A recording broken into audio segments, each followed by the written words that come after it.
ఈ లోకపరంగా జీవించే వాళ్ళు ఉన్నారు, తాగుడుకు బానిస అయ్యే వాళ్ళు ఉన్నారు, మత్తు పదార్థాలకు బానిస అయ్యే వాళ్ళు ఉన్నారు, తిరుగుళ్ళకు బానిస అయ్యే వాళ్ళు ఉన్నారు.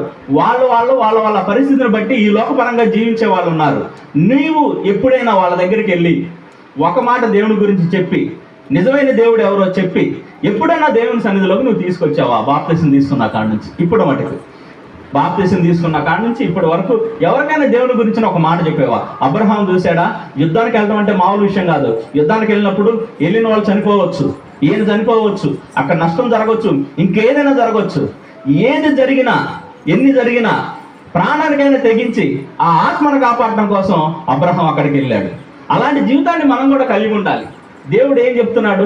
నశించిపోయే వాళ్ళకి నా గురించి చెప్పండి, నా సన్నిధిలోకి తీసుకురండి, వాళ్ళని నేను పట్టుకుంటాను, వాళ్ళని అభివృద్ధి చేస్తాను, వాళ్ళ ఇబ్బందులన్నీ తీసివేస్తాను, ప్రతి విషయంలో వాళ్ళకి తోడుగా ఉంటాను దేవుడు అంటున్నాడు కదా. మరి నశించిపోయే ఆత్మల కోసం మనం ఎప్పుడైనా ప్రయాసపడ్డామా? పాస్టర్ గారు ఎంతసేపు విశ్వాసం తీసుకురావాలా? సంఘ సభ్యులు తీసుకురారా? సంఘ సభ్యులు మనకు కూడా బాధ్యత ఉంది కదా. దేవుడి గురించి మనకు తెలిసిన కొన్ని మాటలు నేను ఏదైతే మీకు చెప్తున్నానో ఆ కొన్ని మాటలు బయట వాళ్ళని చెప్పి, అమ్మా నిజమైన దేవుడు అంటే యేసు ప్రభు వారమ్మా, దేవుళ్ళలోకి రండమ్మా, మీ కష్టాలు పోతాయమ్మా, విగ్రహారాధన మానేయండి అమ్మా, ఇబ్బందులన్నీ పోతాయమ్మా అని మీరు ఏ రోజైనా చెప్పారా? చెప్పకపోగా సంఘం చీల్చి సంఘంలో ఉన్న వాళ్ళు ఇంకో అయ్యగారి దగ్గర తీసిపోతారు. ఇది నేర్చుకున్నారు ఇప్పుడు ఉన్నటువంటి విశ్వాసులు. అరే బాబు, నువ్వు నేర్చుకున్నది దేవుడి గురించి తెలుసుకున్నది ఈ అయ్యగారి దగ్గర, నీకు కష్టం వస్తే ప్రార్థన చేసేది ఈ అయ్యగారు, నీకు ఇబ్బంది వస్తే పలకరించేది ఈ అయ్యగారు.